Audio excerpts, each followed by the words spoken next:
you for joining. If you've seen any of the videos that I've done previously on this series, what I'm doing is I'm revisiting an old piece of art that I did 25 years ago, and I redrew it knowing what I know now and kind of reviewing how I would do it differently and why I would do things differently. You can see here that I completed all of the contour line work using my micron markers, and so today what I'm going to do is we're going to start with the Copic colors. So if you've been to any conventions where I've been at, for example, I'm going to be at the Greater Austin Comic Con next weekend, Friday and Saturday, and you see me drawing there in person, I often will have these markers with me. It's what I do all of my individual color commission work with. I know I say Copic. I think the manufacturers do say Copic, I think is the correct pronunciation. But these are the markers. So I've got a number of them over here. I'll show you. I've got all kinds of different colors and tones and all that kind of stuff. So I'll go through and I'll explain which one I'm using, why I'm using it. I do like to start typically with dark and go from dark to light. One of the great things about these markers is that they blend without ruining the other marker. So if I was to take this brown, this is a beige, this is going to be my dark skin tone. If I put that on and I went over it with yellow, the two will interact, but it won't turn the yellow marker brown. So next time I use it, it's still yellow. It won't pick up any of the other ink. So you can blend them together. So because you can blend them, it makes a smoother line on the page as far as the color goes. You're not it's not lines of separation of color. So that way, so to do it, the best way I found to do it is to go from dark to light, and then as you color over the dark with lighter color, it's going to blend together. Now that said, if I find that I didn't go dark enough with the shadow, I can always go back and darken it up and do something. So what I'm using right now is it's called Brick Beige. It's an E31. I like it as a general Caucasian shadow for sort of the darkest skin shadow. And there's not much in the way of skin tone for this guy. He's mostly covered from head to toe. So do that, and then I'm going to go to E00. So base tone here. And when I'm working in color, normally I would sort of work in 3 layers. I tend to work a dark, a medium, and a light. So it doesn't always happen that way. Sometimes it's just a dark and a light. Sometimes it's many tones. You might have dark and light, maybe 4 or 5 different tones. But I try to do at least 3, so that I have at least a dark, a light, a dark, a medium, and a light. That's kind of what I do. So, and there's not a lot of skin tone showing on this guy, so I'm just going to darken up a little more here. And then there are also other things you can do to darken up the shadows by using other colors as well, which we'll see later. So I like to do all of my base tones first, and then I can go in with other colors like blues, purples, and grays to add different shadows to it. So that is the basic skin tone color, and then I usually start with the lighter colors and work that way, from lighter colors to darker colors. And here's why. So if I use this skin tone, and let's say I went over the line into where the hair on his chin is, that's going to be a darker brown color. So I can very easily go over that darker brown color, or go over the flesh tone with a darker brown color, and cover it up. If I do it the other way and I get some brown hair color into the flesh tone, I can't cover it. So that's why I turned it away. Let's see if we can get a little closer here. See a little bit of detail there, and then we can move the camera as needed.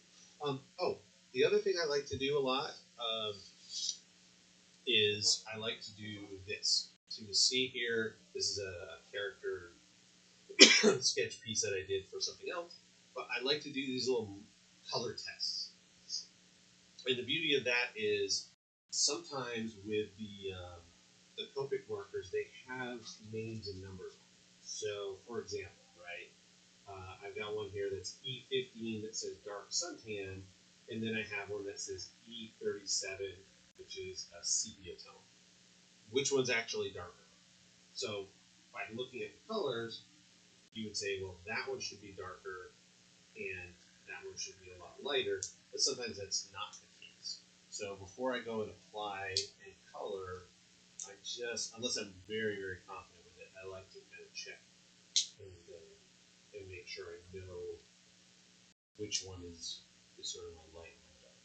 Yeah, so this is a really good example, right? So the sepia tone and the leather tone, the leather is a little more red than the sepia tone, which actually reads a little darker. So this one is going to be sort of a medium tone. I have a nice light camel that I'm going to use for my light tone. Walnut. Let's see if it's dark. About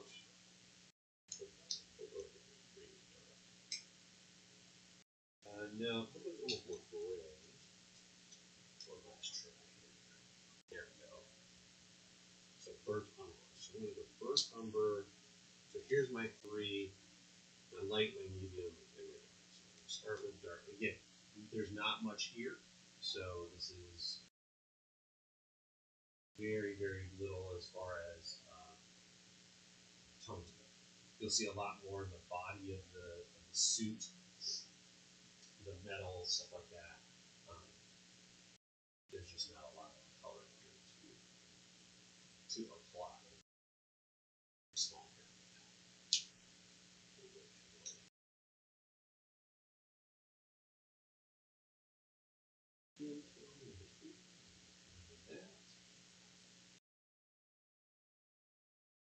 Under the chin, or under the bottom lip.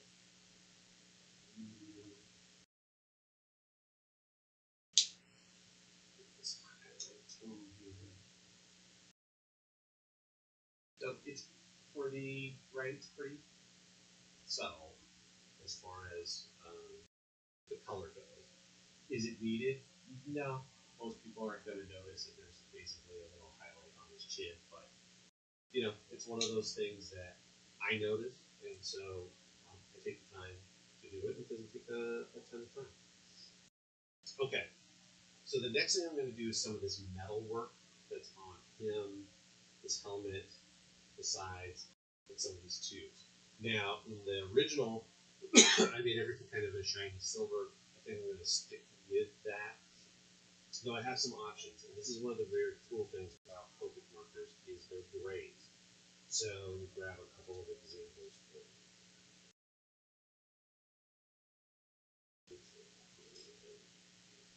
So they have three different tones of gray, and the different shades of them. So there's warm. So the warm gray is, I mean, it's used for all kinds of stuff. Obviously, stone work. You could use it for some metals, but it feels more organic. So there's warm gray.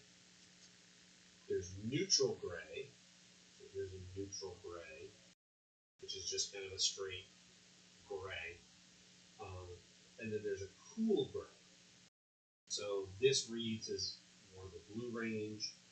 The neutral is more neutral, and the warm is more towards the warm or red. So when I want to do shiny metal, like a chrome or a silver or something like that, I want to stick with the cool grays as opposed to the neutral grays. Now, however, some of this mechanical stuff in the background, I want to separate it so that it's not as shiny and chrome. That stuff I will probably do a neutral gray, again, to sort of separate it. So just like I did before, I'm going to do where I think the shadows and stuff would be. So from light to middle I'm sorry, from dark to middle to light. And then I will also use colors like blue to add, to get some of that shininess. So again, the light is coming from this way. All my highlights are going to be towards the top, and my shadows are going to be down towards the top. So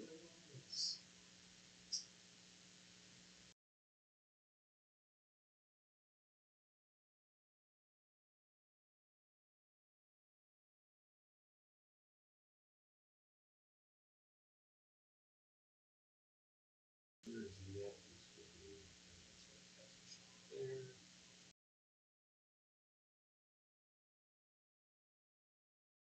Darker part of the bottom of this bell.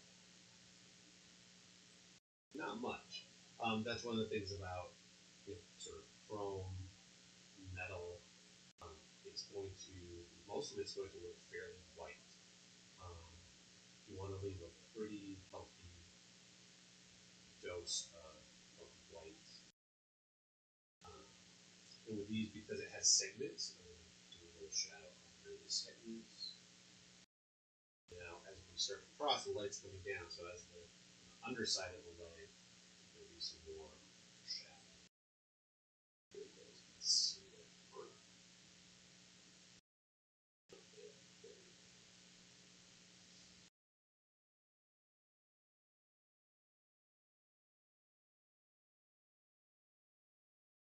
and I know it doesn't look like much to start with, but there.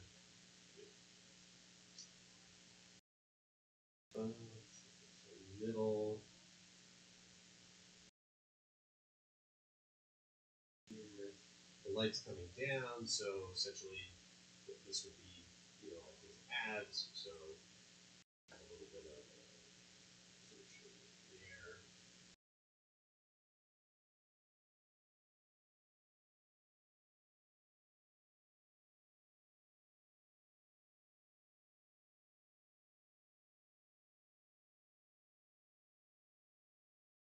Like I said, I can always go in and add as needed, but it's much harder to cover it up, cover up Copic Copic markers. So I want to, be a little vicious with how I'm playing it to start, because I can always do it.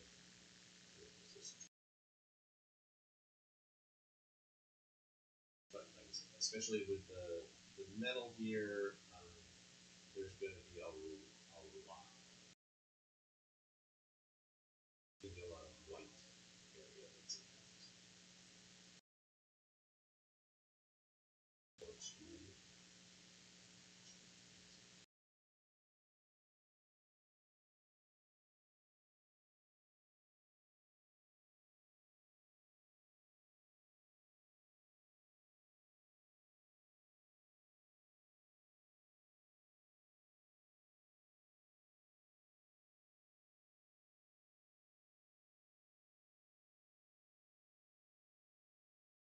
I'm not doing under the segments because they're vertical, so they're not going to cast shadows.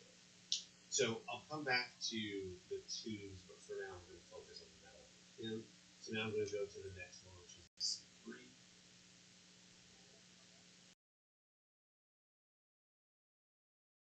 Work off of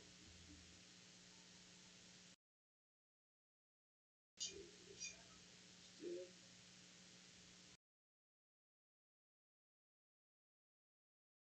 Softens there.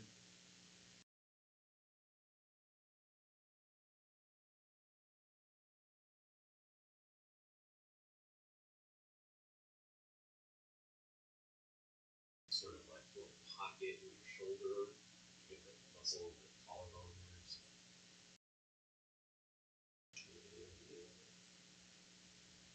And just kind of going over this and bring it a little bit lighter up as we get closer to the light source.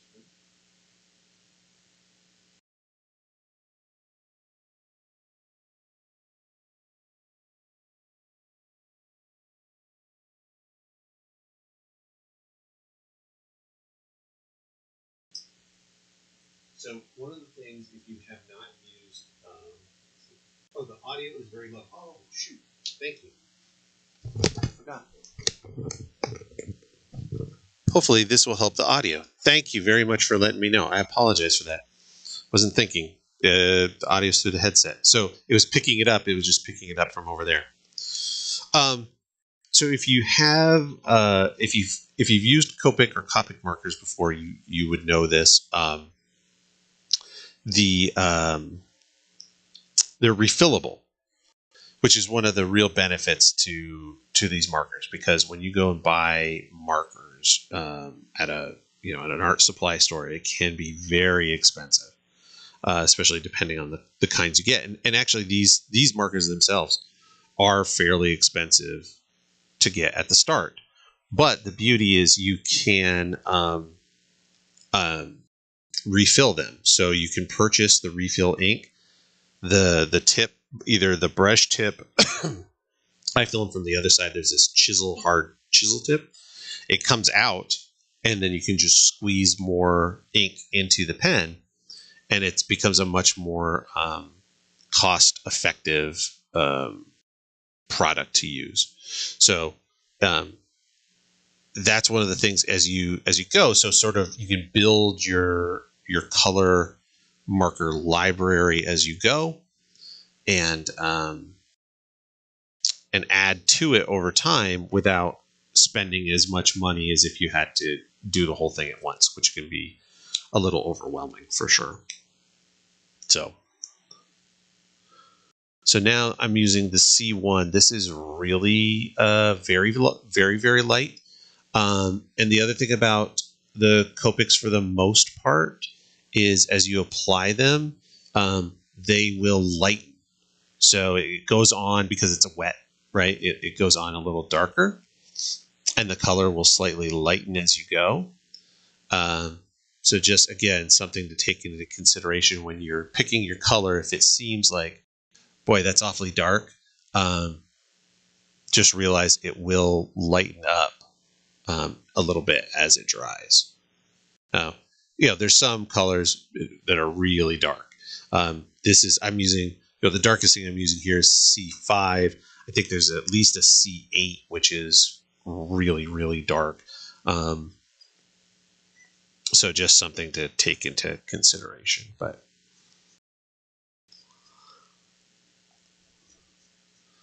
yeah, so like this, if I had started, say, with the C1 or the C3 and had gone to C1 next, I wouldn't have anywhere to go from there. There is a C0 color, but again, it's so faint, it's almost impossible to see. Okay, this is the only C1 I have. So my C1 is running a little low. I'm going to have to refill it. I hope I have more of that ink. I did at one point. I hope I still do. Oops. And now my pens are falling on the floor. This is the other problem that happens when you get into using a lot of markers, is you'll have this giant collection, and sometimes it's really hard to know what exactly to do with it, like how to put it together. And I have these little bags that I got. So I don't know if it was at an office supply store at one time or something like that. These little zipper, like, pencil bags, which are pretty good, but they only hold so many. So every so often, I have to weed out some old ones sometimes it's not conducive to try to refill, or sometimes you can't because of the refill ink's just not available. So sometimes I have to get rid of them. But as you can see, I have a lot, or you can't see, but I have 4 of those bags divided into different tones. So I have gray and flesh tone, and warm and browns, red to get red, yellow, greens, and the blue and purples. Speaking of blue and purples, I get a nice light blue color. So I'm going to go with, I have a very, very faint blue 000. So this is called Pale Porcelain Blue. And I'm going to add a little pale porcelain blue in some of this area here, which again will hopefully help create some of that look of a chromy, metallic, shiny metal. That's what I'm going for.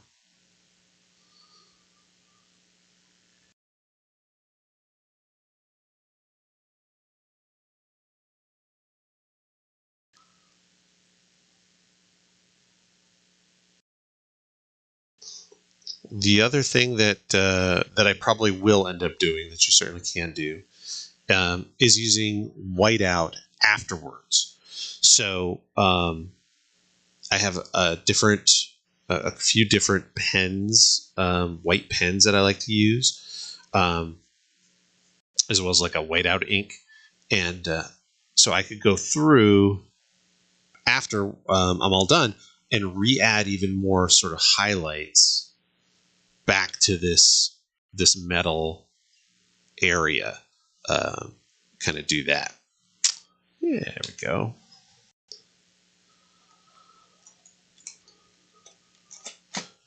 So the other thing is, as far as the original goes, he has these sort of white hands, white gloves, white boots. So I'm going to use some blue as well to add shadows. In this one, there isn't going to be quite as much, the light, a dark, a light, a middle, and a dark, because the light is white. So I'm just going to add a little of this pale blue as sort of a shadow color for the white areas of his hands and feet. And in fact, I'll come back in with a little gray over the top of that as well.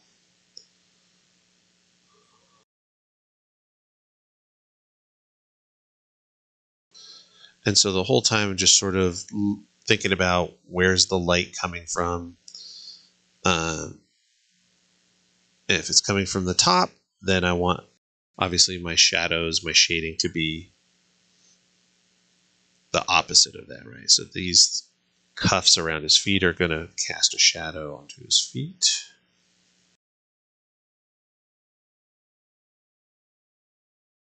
By the time you get to the bottom, there'll be a little bit of blue here.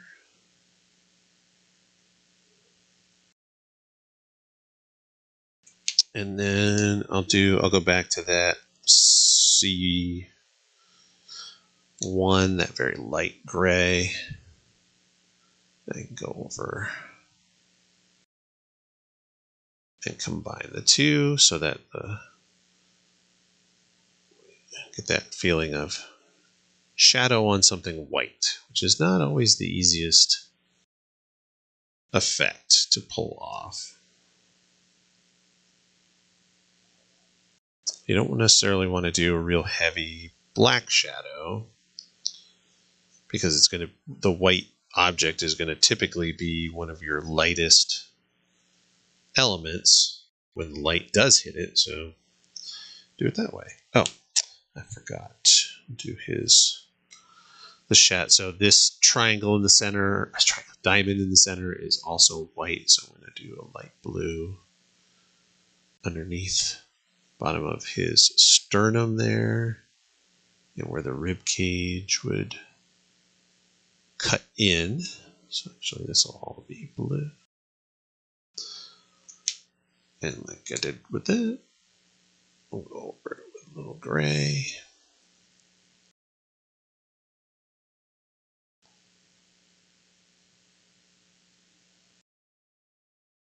There, building up that shape. Cool. Okay. The other thing I was thinking about is his eyes. I've left his eyes open and clear, white. So I think there's going to be like an energy in them, is the idea. So I'm going to do a yellow. And what I want to do here is I want to have it sort of, actually, let me do it the other way. I want to go almost white in the center, fading to a darker yellow to the outside. Again, this is tough because there's not a lot of space to work with, so it's going to be pretty minute. And in fact, what I may end up doing, I will do, is I'll go back in with the white ink and add white dots to the center of the eyes. In the original, these cuffs, this, and this were yellow color. I'm not sure if I'm going to keep them yellow. I suppose I might go with them again the same color as the other tech. Maybe I'll do more of a neutral to keep it consistent. Let's see here. Let's do the blues. So there's tons and tons of blues to choose from with these Copic markers. And again, one of the things that can be confusing for sure is the numbers and the names. Well, for one, over time as well, the names change. So whatever they called B99 back in the day isn't necessarily what they call B99 today. The other thing is, like, I like this B18 a lot. It's this, I don't know how you pronounce this, lapis lazuli, Lazuh.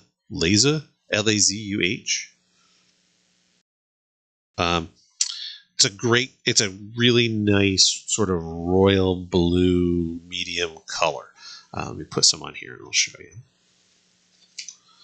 So it's this color right here, and it's great for like superhero blue. It's fantastic. So I like to use that as sort of a medium color, and then the sky, which is B24. So you would think B24, the number's higher than B18, it would be darker, right? It's not. It's considerably lighter.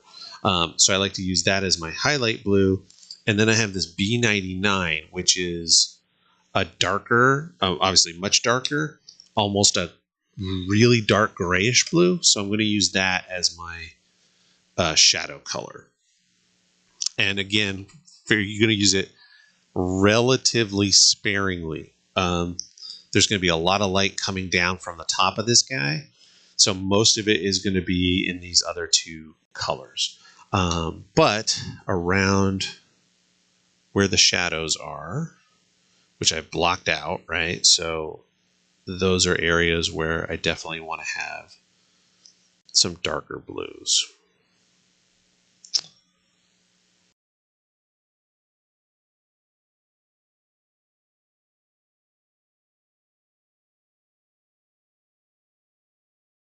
So that helps. If you have that darker color next to the black shadow, it's going to help transition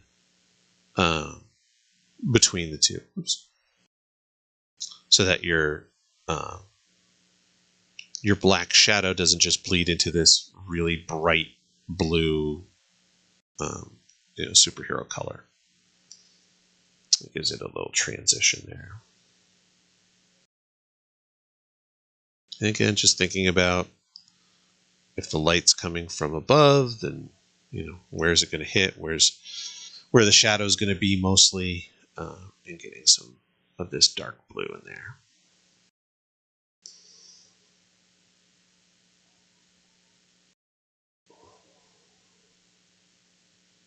Definitely underneath the arms.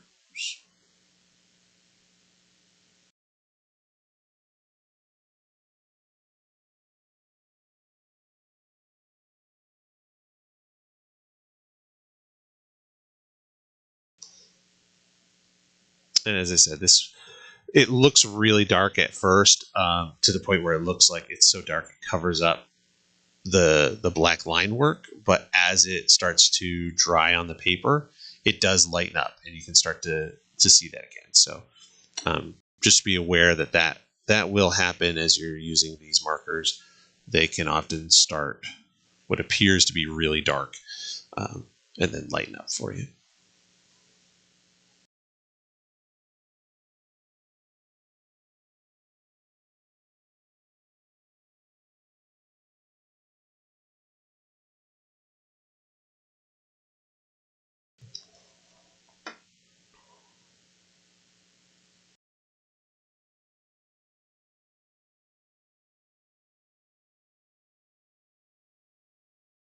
All right.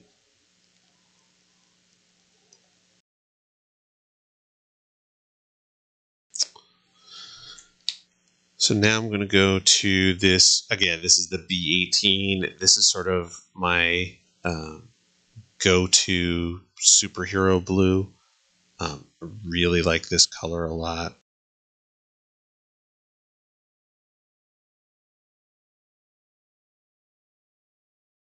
It seems to fit really well as just being sort of a middle royal superhero blue. Like, to me, when I think of like Superman, Spider-Man,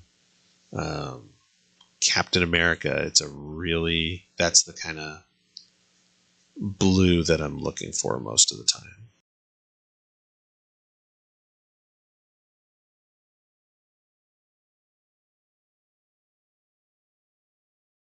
So I do want to leave myself a few areas where, as the light's coming down, it's going to hit on some of the the muscles and stuff that would bulge. So like this area, a little bit of this here, top of that kneecap.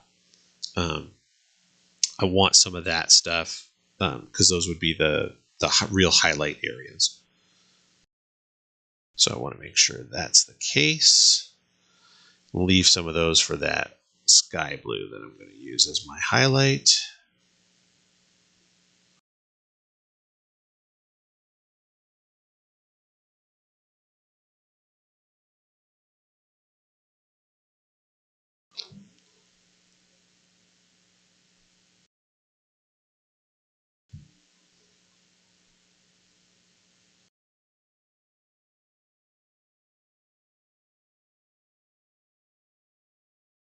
Let's see, what else can I tell you about these? Like I said, I've been using these for a long time. There are certainly other marker alternatives. There's a lot of them out there. I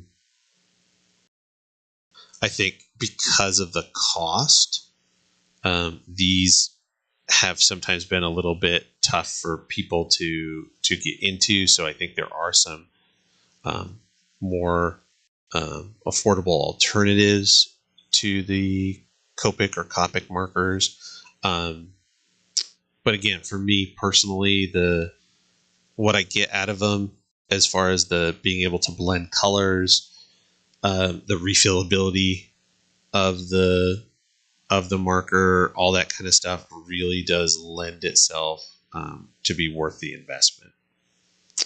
But everybody's, I would say this: it's better to have something than nothing.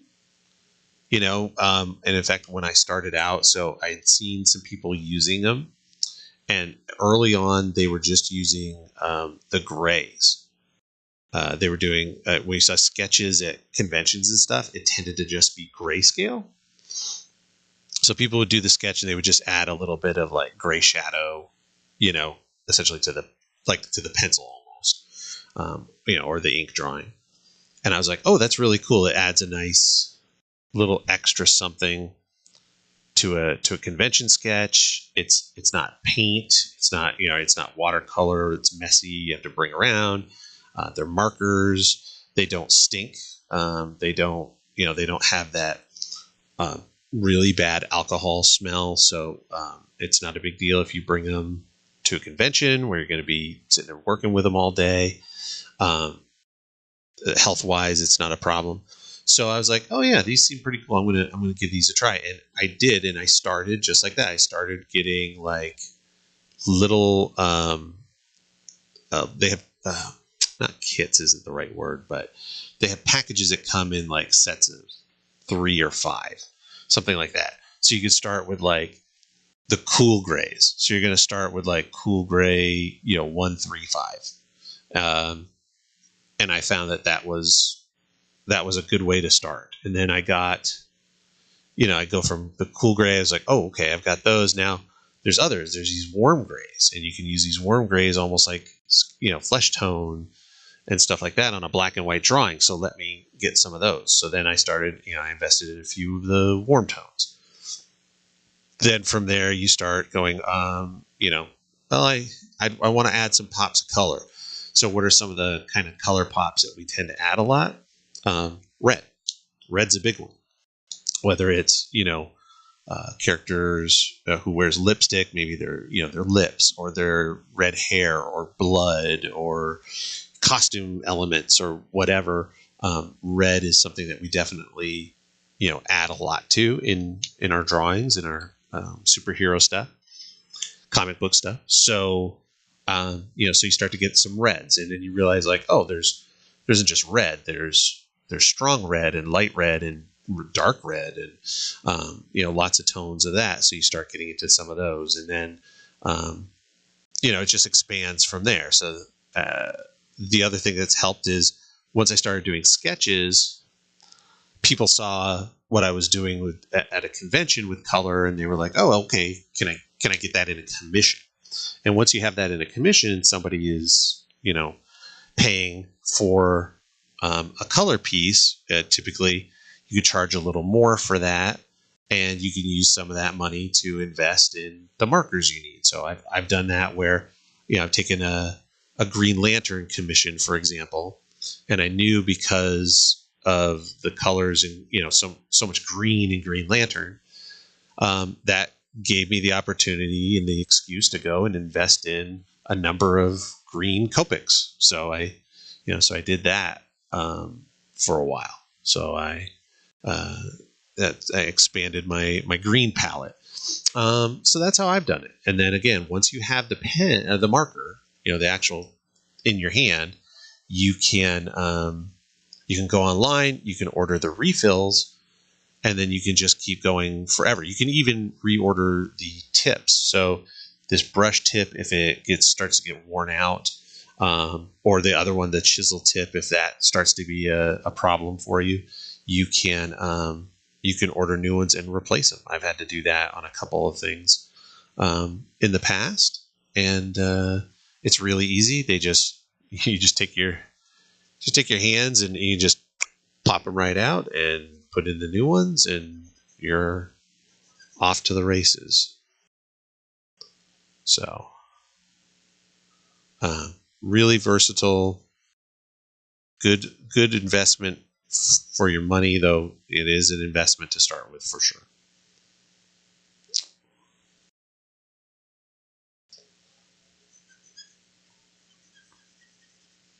All right. So I know I've colored over some of the areas that are going to actually be black shadows later, which is fine. That way I didn't miss anything. And then wherever I feel like if the transition's not as smooth as I like it, I can basically come in with the lighter color and sort of scrub it out and just sort of go over it a few times. And the more I go over it, the more that it will work to blend that line out.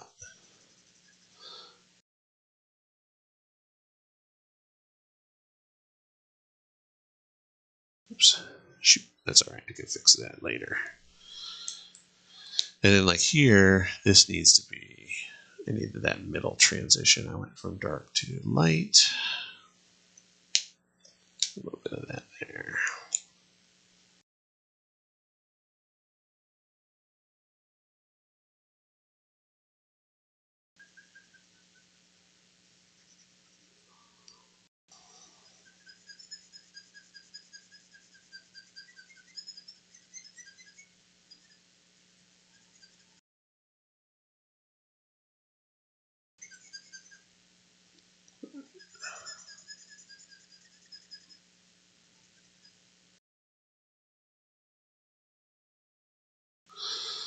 There we go.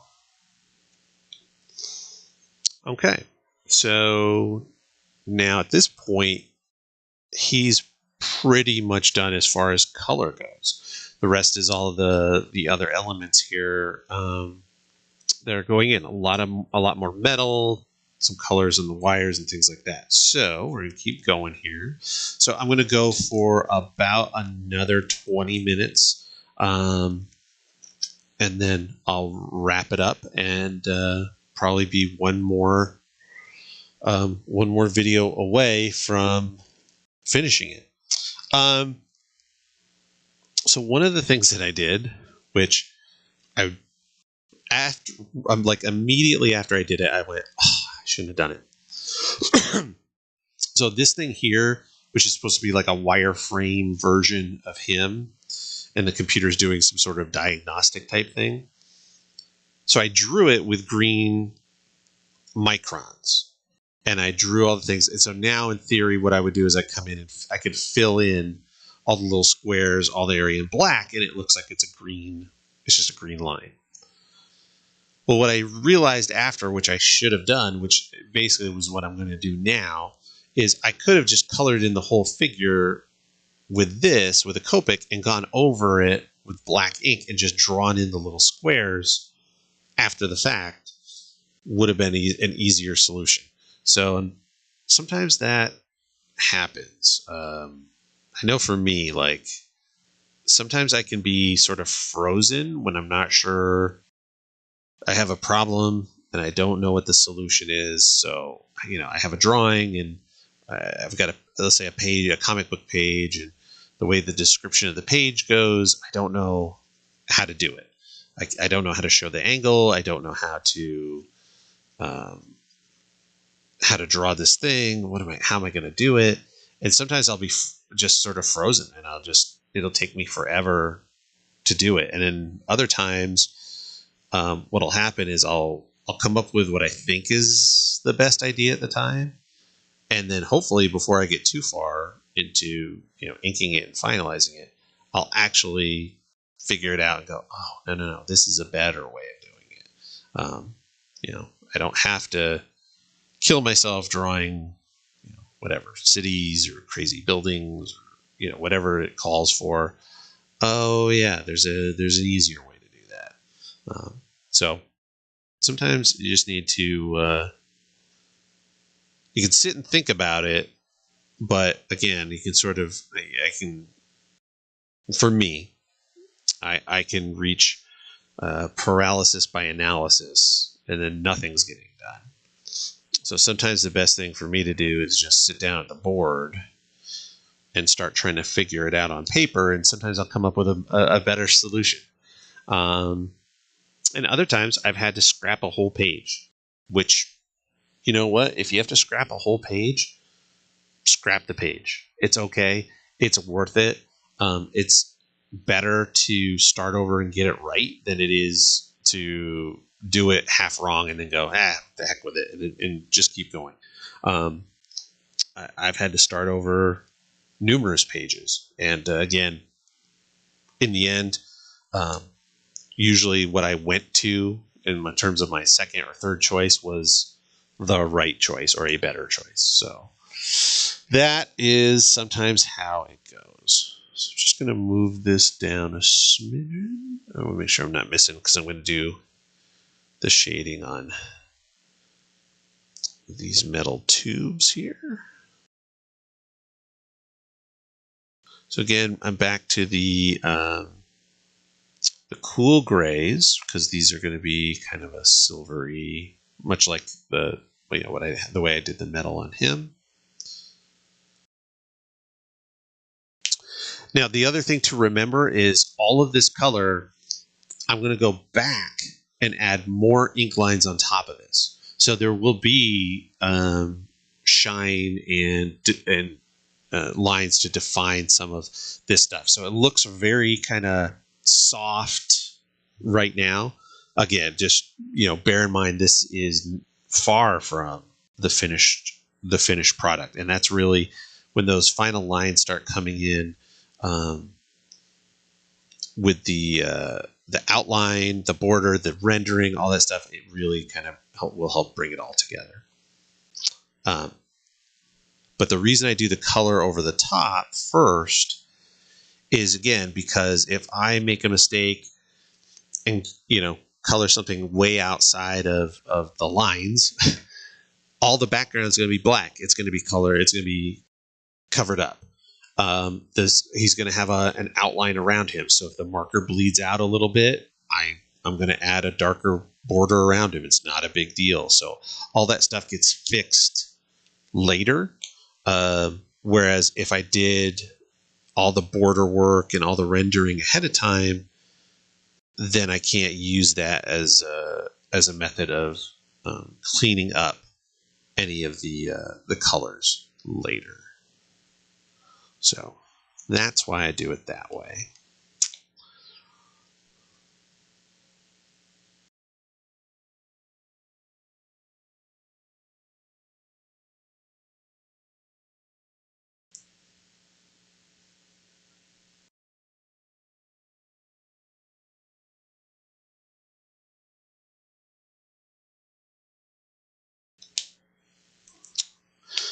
And again, as I've mentioned the last few days, when I've been working on this, I did see the last comments the other day when someone said they really wanted to see more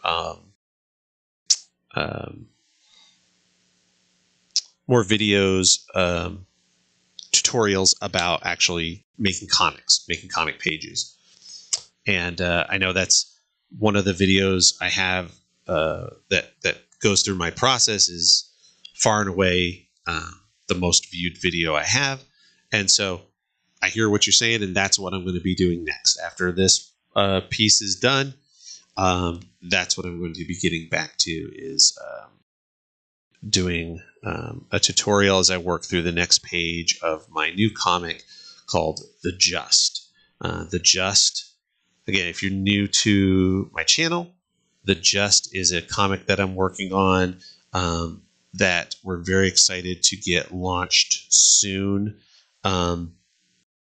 We have it's a 3-issue series. I'll call it a mini series because it's not planned to go beyond the 3 full issues. That's the story. Though I have some prequel ideas that I'm throwing around, and we're liking the characters so much there could be a sequel. But initially, the plan is to be a 3-issue miniseries that walks through the concept of a generational superhero team.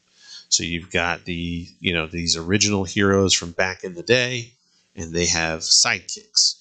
And now those sidekicks have grown up and they're heroes in their own right. How does that work? How do they get along? How do they manage bringing in the next generation of heroes? And how do they live up to the legacy and stuff like that? So that's what the general gist of the book is, and we're super excited to get it to everybody. Issue 1 is done as far as being drawn. It is every page is completely drawn. I'm working on issue 2, so that would be when I do a tutorial. That will be what I'll be working on, is a page from issue 2, and we have some color samples from issue 1 that we're ready to show off and show the world, and we're super excited about this project. So that's what I'm going to be working on next, as I do some more video, is this idea of how to build a page, how to do a comic book page from start to finish, a tutorial. I mentioned it the last time, I think, as well, but I will have to redact the last panel of the page. You can't see that because there are spoilers. We don't want to give away any spoilers. So, but I'll find a way to do it. And then we'll talk about that. We'll talk about how I take the script and start to put it together in my head and plot out the page. And there's a lot to it. The next page I'm doing is going to be page number 9 of book 2. So one of the things that you don't think about a lot necessarily when you're starting out, at least I didn't, is this idea that there's the page turn, and you have to really know what's on the page. So if you think about it, you open a comic book cover, page 1 is on your right. So page 2 is a page turn. You can't see page 2 while you're looking at page 1. So if you want to have a surprise, if you want to have a big sudden excitement, that's a great place to do it, because you're going to turn the page and now page 2 faces page 3. The reader can see both of them at the same time. So you don't want to have something that's a spoiler or a shocking issue or whatever. You don't want to reveal something amazing on page 3, because they're going to turn the page and the natural instinct is their eyes are going to see it. Then they're going to start reading the balloons. So you want to save those for page turns, which can be a big deal and something that you kind of have to start to think about, like, how's that work, and what's the key panel in the page turn, and or is it not a page turn? Is it is it just a regular page? You also have to think about what was the page before. And so for me, this next one, the page 8, was a splash page. It's one big page, no panels, bunch of figures on it. So that's page 8. So 1, 2, 3, 4, 5, 6, 7. So page 8 was a turn. Page 9 is there. So, but it has panels compared to a big splash page. So these are all things that you have to sort of take into consideration and factor in as you're planning out your page, as well as just then the individual page itself. So there's a lot of layers to it, actually. And again, stuff that, like, some of it I certainly didn't think of the first time I was drawing a comic. I just just took it page by page and drew what the script said, and only after you see it all together and you start flipping through do you realize, like, oh, okay, I should have done this. I could have done this different. Don't put a big cool action shot here at the bottom of this page, because really it should have gone on the next page, and how that's going to flow. So yeah, it's it can be a complex art form for sure. And so that's what I'm going to be working on next. Let's see. All right, so we're getting pretty close. I only wanted to go about an hour because it is Friday, and I don't want to go too long. I know most folks will watch this in replay, or most folks will probably watch it, watch a few minutes here and a few minutes there. So I do appreciate it. So I don't want to make it too long. So this is oops, I forgot. I missed one. I missed a tube. Oh no, I missed a tube. I gotta get my markers back out. Here we go. I can't believe y'all let me miss one. Right here. Right here. All right. So we'll finish up this tube, and then I'll call it quits on streaming for the evening. And thank you again very much for checking this video out. Like I said, whether it's replay, I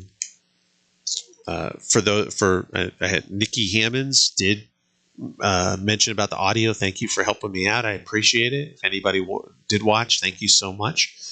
Please feel free to check out the channel. I have a lot of other videos there, and I'm continuing to work on being more consistent, adding videos all the time. If you have suggestions for things that you'd like to see, if you have questions about comic books, art, drawing materials, things like that, let me know, and I can certainly be happy to address those in upcoming videos. Please make sure to like and subscribe, and thank you so much. Enjoy your weekend, everybody, and stay safe. Thanks.